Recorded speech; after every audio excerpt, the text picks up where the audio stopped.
Lucia. Perfect. So, good morning, everyone, and thank you for that introduction. My name is Eric Wolf. A couple of the names in the group are familiar to me, so we've had the pleasure of working with some of you already, and look forward to working with more as we move forward. So, just to level set a little bit, the Conifay Group is a federal relations firm that's been working with UC Davis for a little over a year now, as Ana Lucia mentioned.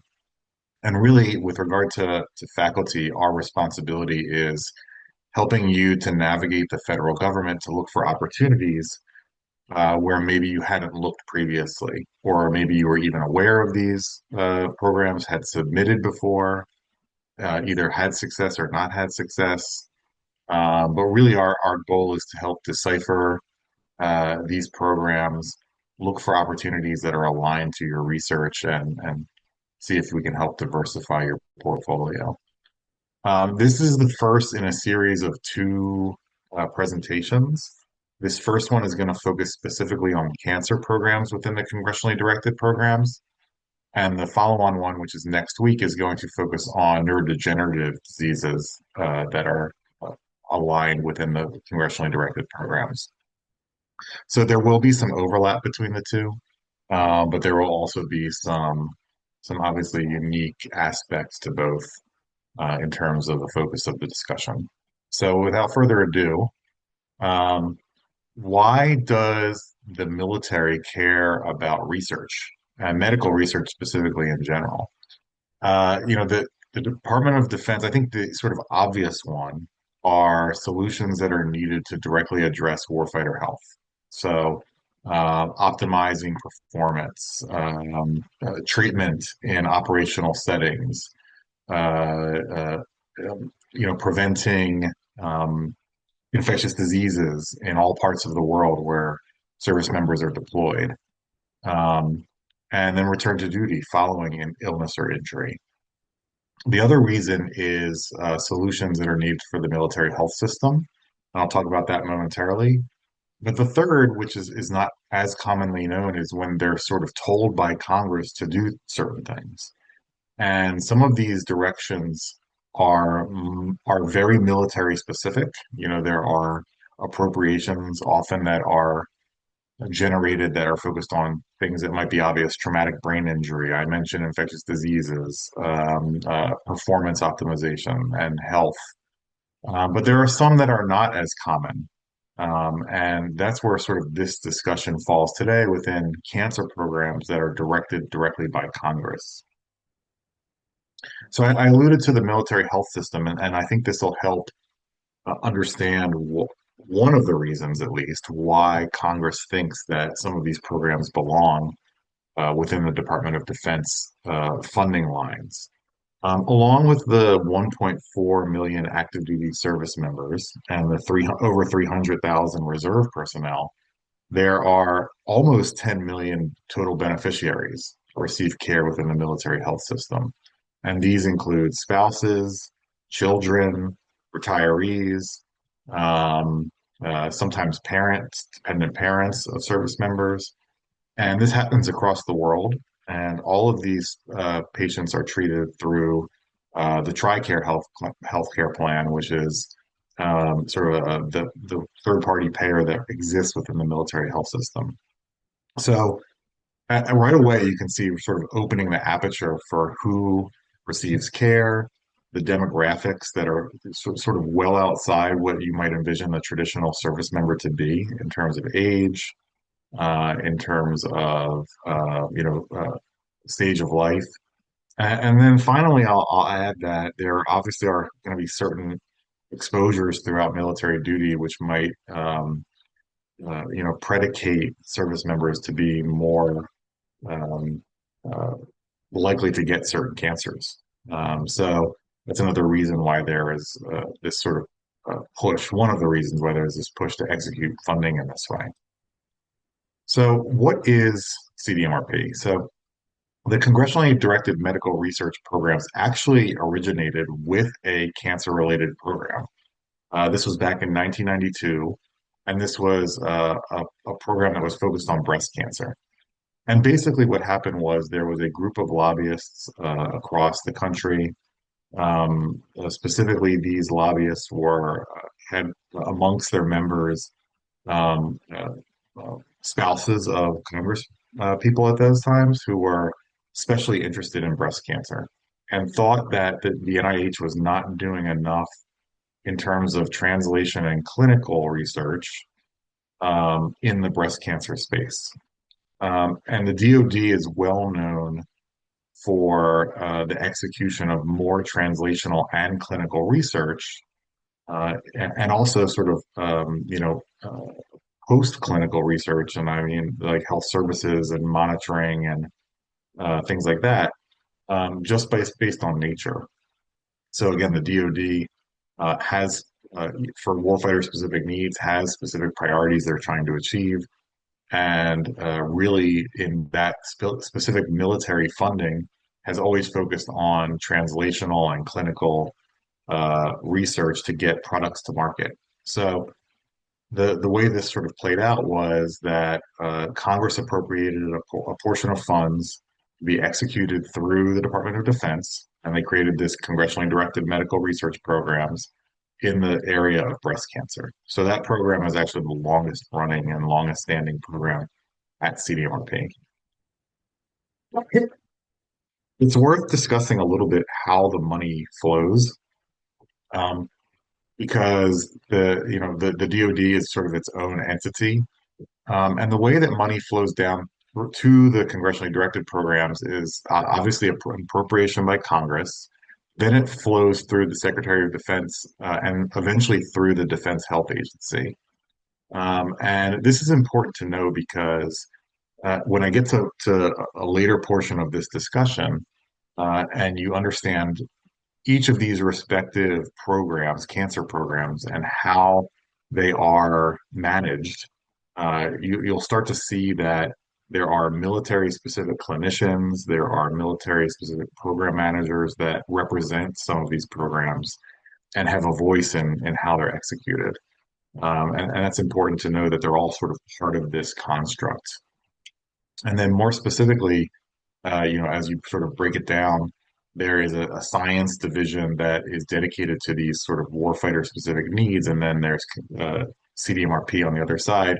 These aren't mutually exclusive. They speak with each other. They make an effort to be aware of what others are funding and make sure that there are not overlap and that they are leveraging each other's research. The CDMRP traditionally has 35 programs. That took obviously a major turn, like many other things in FY25. There was a full year continuing resolution, and part of that continuing resolution was to significantly draw down the CDMRP program to a shorter list of programs, and I'll talk about that momentarily. But traditionally, there are these sort of military specific programs that are executed by CDMRP, and then there are these national programs, of which there are a number of cancer related programs specifically, and that's primarily what we'll talk about today. So you can see here the the FY24 programs had significantly more funded efforts in FY24. There was this major shakeup in FY25, which resulted in only 12 programs being funded. However, in the projected FY26 budgets, and this is something that is critically important, and I will talk about later, but for now, you do see the restoration of some of these programs. So, for example, um, kidney cancer and lung cancer. You see things like pancreatic cancer returning where it wasn't available last year. And then you see the consistency from previous years into some of the other cancer programs like breast cancer, melanoma, peer-reviewed cancer, ovarian cancer, and things like that. So we are hopeful and feel fairly confident that a lot of these programs will be restored in the coming weeks or months as the DoD appropriations bill gets rectified. But that's still a work in progress, and I'll talk more about later what that means. So really the way that CDMRP executes these programs, and this is sort of a nomenclature of language that they use for mechanisms which they fund across the different research programs, is traditionally in the discovery and preclinical phase, but they do also fund clinical research and clinical trials. One of the things that I mentioned earlier that might be counterintuitive to this diagram here is the sort of focus on translational and clinical research. And one of the keys there is that even when you are submitting and proposing earlier stage discovery research, early stage preclinical research, there still needs to be a portion of your proposal that is focused on forward and future thought. So, how, if successful, how is this research going to move the needle within the specific cancer program that you're applying to? And how are you going to think about translating your findings into later stage development, potentially thinking about regulatory requirements, um, thinking about potentially licensing and commercializing your product? And these are not often things that investigators are asked to think about, especially when writing early stage discovery or early stage preclinical research proposals. So, however, this is something that is critical to think of when writing a CDMRP proposal. And again, we'll talk more about the specifics of this in a minute. So, what I wanted to do was start to pull out and give you an idea of some of these mechanisms that are offered at least in previous years, because these programs typically don't change significantly from year to year. And this will give us an indication of what we might expect to see in the coming year as the DoD program continues, as hopefully the appropriation bill gets signed, and hopefully some of these programs get released. So a lot of these programs and mechanisms have kind of different names but mean sort of the same thing. So you have things like, Breakthrough Award Level 1, Idea Award, Pilot Award, Concept Award. Those are kind of all language that sort of mean the same thing in terms of, I would say, discovery science up to and including very early stage preclinical research. Then you have things like Investigator Initiated Research Award, Idea Development Award, Team Science Award, Breakthrough Level 2 Awards, Breakthrough Level 3 Awards. Those are typically at the later end of your development timeline in terms of you've already developed preclinical efficacy and potentially safety. You're looking at maybe a later stage or a large animal model, potentially pilot human subjects testing if if you're able to, receive an IND, or if you're doing observational research, things like that. And then additionally, you see some of these other types of awards like Resource and Community Development Award or Survivorship Research Award. And this is something that is fairly common throughout some of the CDMRP programs in terms of, again, sort of looking at health services related research, looking at um, community based research, things like that. So there's a whole spectrum of research that is available here. But it's important to know that, each of these programs is going to be different. And there's an importance of aligning your research ideas to the mechanisms that are available. And along with that, as I move to the next slide, the other place where you as an investigator will really need to be flexible in terms of, your research ideas, the stage of your research, what you envision in terms of what your lab has the capability of doing, and what you want to potentially propose are these focus areas. Each program within the CDMRP has a defined list of focus areas. And really, these are they're determined by the programmatic review panel, and I'll talk about who that is in a moment. But they're really based on a number of different things.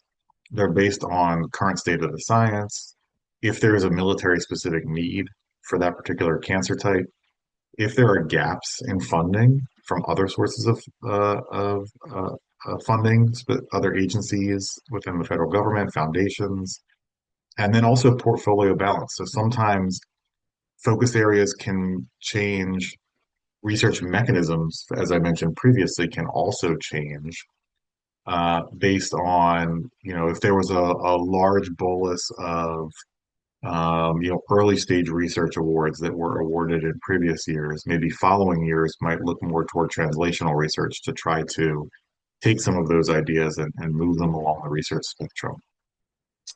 Um, the focus areas can sometimes be very broad and sometimes be very specific. I just gave us a short list of examples here. Typically they fall into sort of categories of prevention, diagnosis, treatment, survivorship, things like that. But you can see, for example, in the prostate cancer program, they do have some sort of more specific asks in terms of improved access, quality of life, novel treatments, and defining the biology of prostate cancer. So, and there's some of these focus areas that actually have sub-language where it gives even additional detail. But long story short here, it's critically important to read the program announcement and then really work to align your research as it's described and align it to these focus areas and also the overall goals of the individual research programs. I wanted to sort of talk about, you might sort of, I showed that list earlier of some of the different cancer programs that were available through the CDMRP, and you may not have seen maybe a specific type of cancer that you are specifically interested in, and that might reside here in the peer-reviewed cancer research program, which is a sort of a catch-all program. It's one of the larger programs. It's 165, 100, somewhere between 135 and 165 million dollars, and sort of is a catch-all for some of the uh, cancers that don't have their own standalone programs. And sometimes some, cancers will get pulled out and um, standalone programs will be created for them. For example, glioblastoma used to be a cancer listed on this particular list and now has been pulled out. I believe there's potential language in the next bill for endometrial cancer to be pulled out into its own standalone program. So sort of a give and take on which programs are available and which have standalone programs and which are included in here. The other sort of catch-all program is the rare cancer program, and that is defined by population epidemiology as opposed to a specific list of different types of cancers. The next slide and what I wanted to talk to here and what you might all be curious about are funding rates and competitiveness. This data is old, except for the breast cancer program, because all of these programs that aren't from FY25 are still currently in review. Some of the data has started to be released from the breast cancer program. That's why it's available. So you can see here the funding rates. I listed the sort of historical ranges.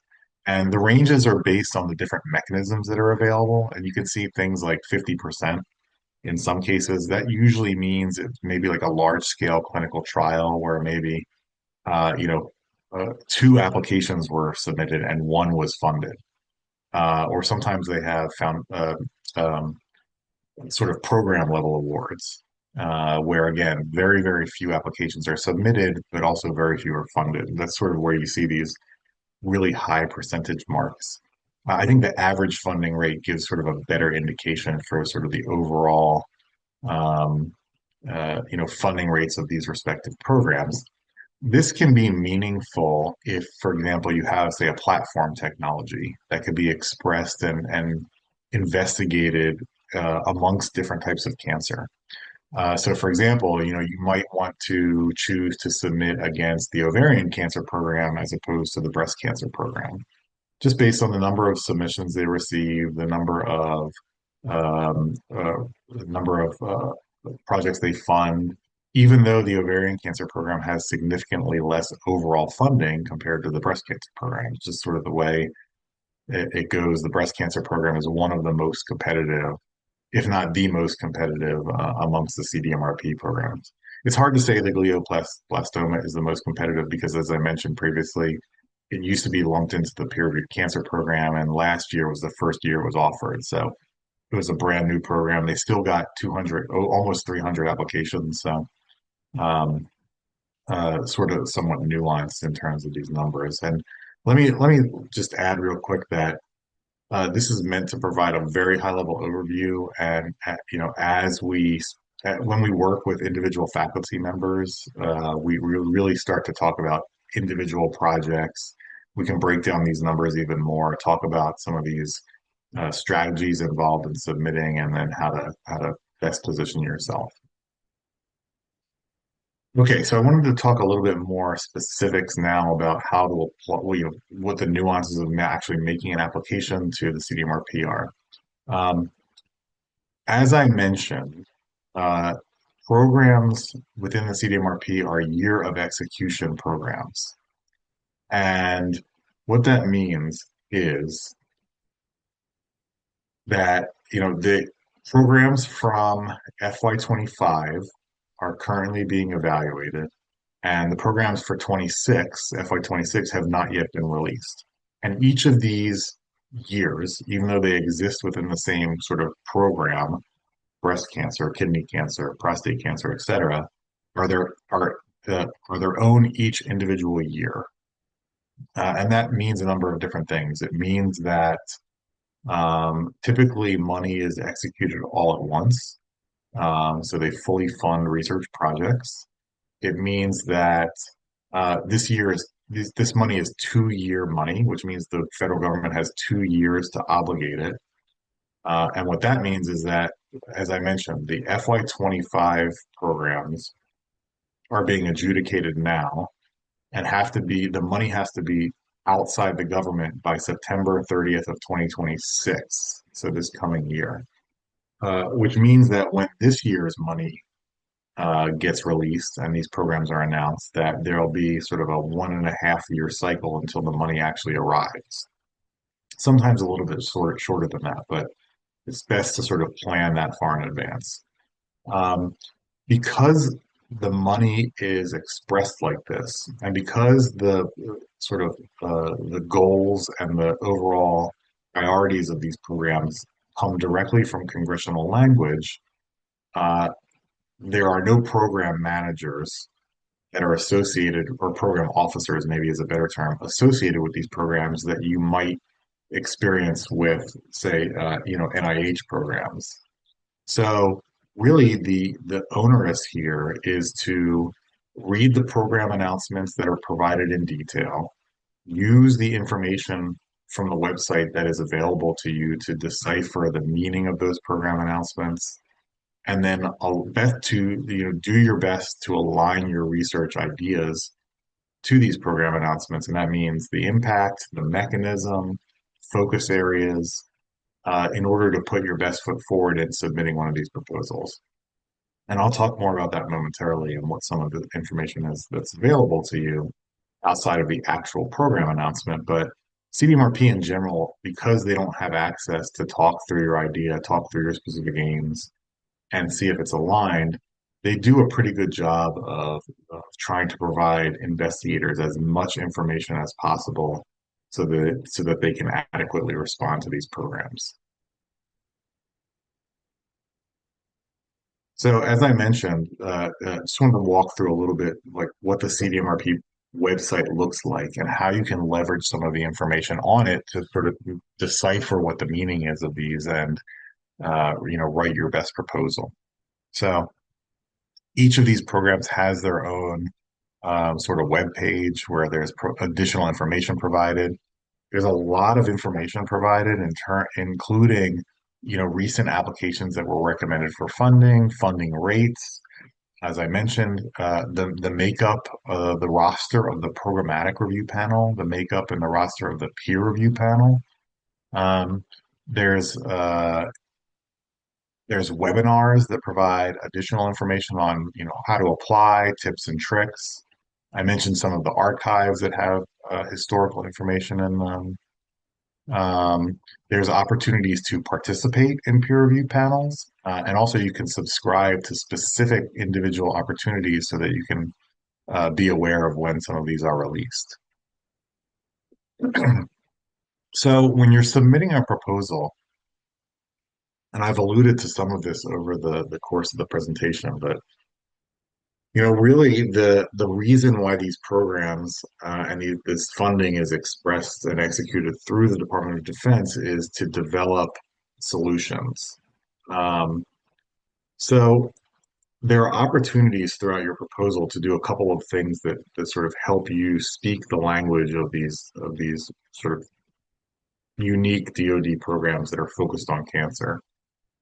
Um, you want to understand the clinical implications and translation of your research. So even if you're submitting foundational or discovery research, you want to talk about the potential changes it can make to the standard of care, why it's important, what some of the limitations are in the standard of care, and then theoretically where your research will go if you're successful. You want to tell the whole story. So you want to talk about yourself, you want to talk about the resources you have um, within your laboratory at Davis.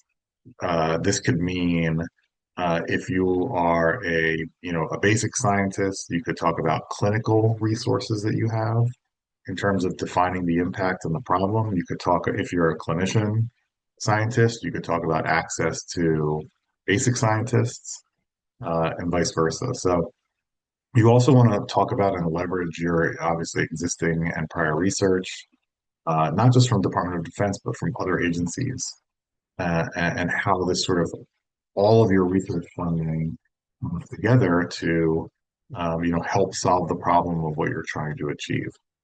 And then you want to relay the impact of your research. As I mentioned, relevant military exposures, which could potentially cause increased incidence of cancer, diagnostic and treatment options within the military health system, and then long-term health and wellness, not just to service members themselves, but to beneficiaries and to the U.S. population at large. There are language within these program announcements that talk about how is this going to benefit just the general U.S. population. And that's important as well. So there are some similarities and some differences in the proposal itself and also the proposal process. So the project narrative is often going to be fairly similar to what you might see in an NIH R01, for example, or if it's maybe a discovery award in R21, something like that. Project narrative is going to require innovation, discussion on specific aims, obviously presentation of preliminary data where it's required, um, and research methodology. There's opportunities to talk about facilities, biosketches, letters of support and collaboration, and technical and lay abstracts. But there also are some differences, which is important to be aware of in these programs. As I mentioned already, the relevance to military health. There's something that's called an impact statement, which is, again, kind of thinking about what's the current standard of care, how the research that you're doing has the potential to alter the standard of care, transition plan, statement of work, which is usually somewhat uh, different for investigators who have traditionally submitted to NIH. Even for early stage discovery research, you have to provide a statement of work, which is kind of a detailed task list of what you plan to accomplish and conduct as part of your research methodology. There's a data management plan, and then there's again, even for small studies, they require a detailed budget and budget justification. The review process is also different, and I've alluded to this already a little bit with regard to some of the discussion on programmatic review. The peer review is going to be a little bit more consistent with sort of an NIH study section. They have a criterion-based evaluation. They're evaluating against absolute scientific merit. and then they have a written critique and scores for individual sections as well as an overall score. From there, these scientific score documents get passed on to the programmatic review. And the programmatic review's responsibility is not to re-adjudicate the science. Their responsibility is to review the highest scientific merit review proposals and determine which ones adhere the best to the program announcement, which ones have the most potential for impact, which ones aligned potentially with the portfolio balance that has been struck. As I mentioned, if there are a number of applications in the early stage discovery phase, there might be the opportunity for them to fund a project that maybe scores a little bit lower scientifically for that's a translational or clinical research proposal. Um, and there's a sort of a give and take there in terms of the overall budget that's aligned to the program, the various mechanisms that are available, and how they decide to allocate that funding. And there's no real sort of descriptive way until they have this meeting at the very end of the cycle to determine how many proposals from each mechanism are going to be funded. They try to be um, they try to be consistent with what they've dictated up front, but if they get a number of outstanding clinical trials, then they might fund more of those and less of some of the earlier stage research projects. Um, and then um, I think it's worth talking a little bit about, what some of this feedback looks like. Um, the notification letter will receive sort of these individual section scores as well as an overall score. There's no mathematical relevance or connection between these sort of two sets of scores, so don't bother trying to figure it out because basically the individual section scores are based on the three or four individual reviewers who reviewed your proposal, and then the average overall evaluation is based on the entire panel's vote based on that discussion of the overall merit of the proposal. So what happens next after you've submitted? A couple things. One, you can submit to other opportunities. As I mentioned, if you have, for example, a platform technology that could be applicable to multiple different cancer types, you can submit to multiple different programs, very similar applications. You can't be funded for the same work twice, but you can absolutely submit to multiple programs.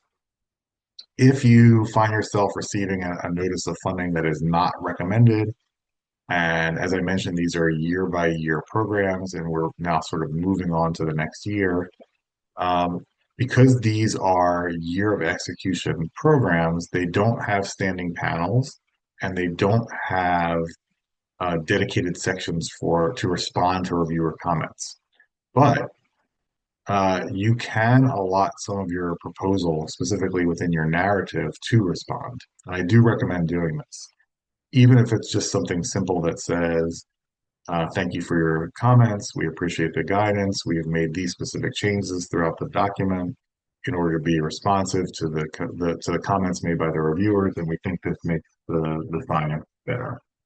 The reasons to do that are, even though they aren't sort of official standing panels, you may get the same peer reviewers from year to year.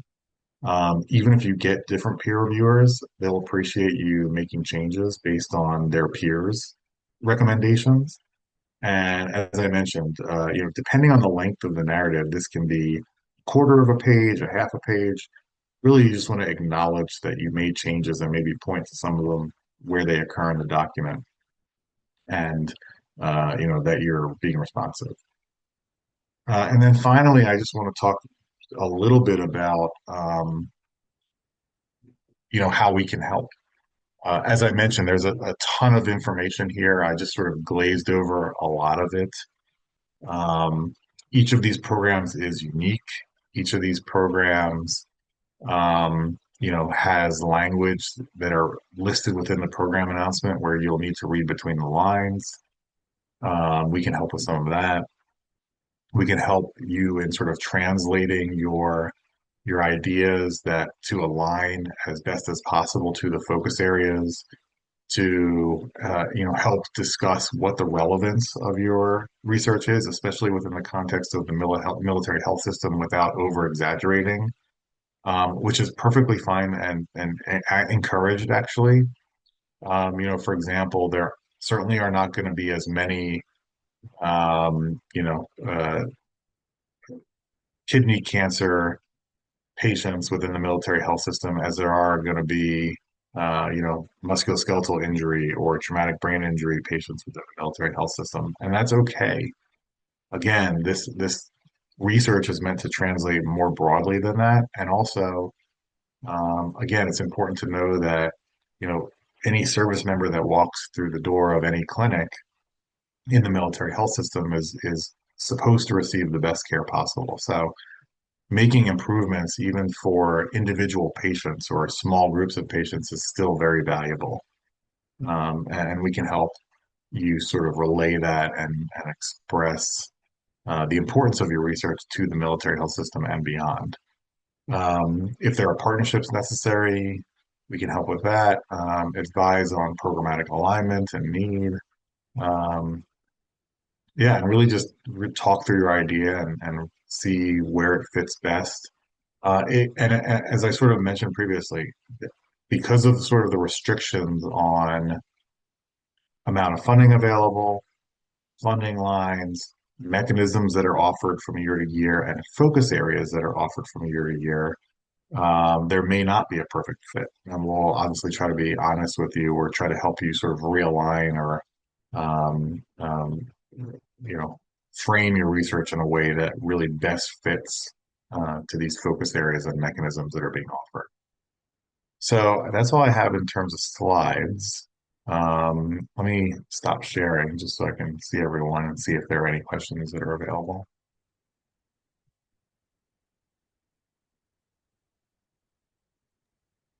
Thank you, Eric. If people want to use the raise hand function if you have a question, or you can put it to type in your question into the chat, and then we'll read it aloud for everyone.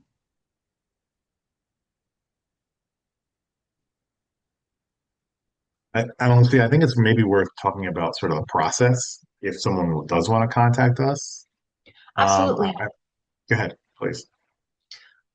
So usually we work with Eric and his team, and if you are interested in having a one-to-one consultation with Eric and some of his team members to talk specifically about your research idea and align it with the CDMRP programs and priorities, you can send us an email at conafe@ucdavis.edu. I'm going to put that in the chat. And we will follow up and help you schedule that 30-minute consultation. And then after that, you can just reach out to Eric and his team directly. We don't need to be kind of like a slowing you down step in that communication. They do work on a lot of other programs, so you might want to have a conversation with them. And if CDMRP is not the best match for what you're trying to accomplish, they will be able to perhaps give you some other ideas and help you make connections with other programs that might be a better fit. So please, this has zero cost to you. That's a question that I get a lot. This is something that UC Davis is facilitating for our investigators. So please take advantage of it and reach out to us. Thanks. I think it's also worth mentioning that, and I kind of alluded to this, that the FY26 program, the FY25 programs are over. The FY26 programs are not yet out, but I think it's worth not waiting in a couple senses. Number one, um, we're hopeful that the DoD appropriations bill gets passed shortly, and that means that these programs will start to be released. These programs work in 1 year cycles, and what happens is the programmatic reviewers usually spend 2 days. The first day is adjudicating last year's program and looking at all the proposals, deciding what the recommended funding list is going to look like. And then the following day they plan next year. So a lot of that work is already done. And we're starting to see data from last year come out, which means that they're already planning for next year. So they're just waiting for the money to be released, and then they can start hosting these programs. And typically, the first step is usually a 2 or 3 page pre-proposal. So really, by starting now, you can start to think about your research, how it aligns to the program language from last year, or from previous years. And then once the program is officially released, if there are minor modifications that need to be made, or maybe you've already done, uh, maybe the program announcement looks exactly like it did in the previous year and you're ready to go. And then it's just a matter of sort of touching up your pre-proposal to have it be ready to be submitted.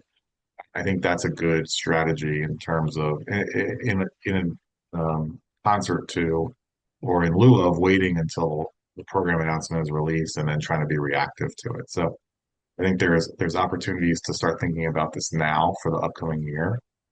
And to Ana Lucia's point, even if for some reason Congress decides, okay, well, we're not going to put out a prostate cancer program. Maybe there are other opportunities we can look for throughout the federal government to help make that. I don't think that time is wasted in terms of putting together one of those short documents. I think it helps sort of frame your ideas, but we could look for other opportunities as well. Yes, any time you spend working on a one pager is not wasted time.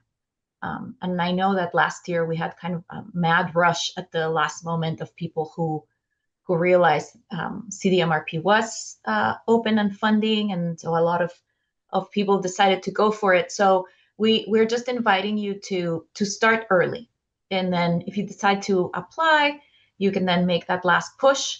And if you don't decide to apply, you'll have a really nice one pager that we can use to help you find other good opportunities to support your research. I don't see any questions and I don't see any raised hands. Um, That's fine. There's a lot. It's a lot to digest. So, but we're here. We're available. yes, Do you want me to send the slides yes, to you? please. And Okay. then we will share the recording of the session, the presentation part of the recording. And if there are no questions, we will give you back 10 minutes of your morning so you can get to your next appointment. Maybe take a little break in between. Have a great weekend. It's a holiday on Monday, and I hope you have time to take a little breather before you get going next week. Thank you for joining us. Thanks, everyone.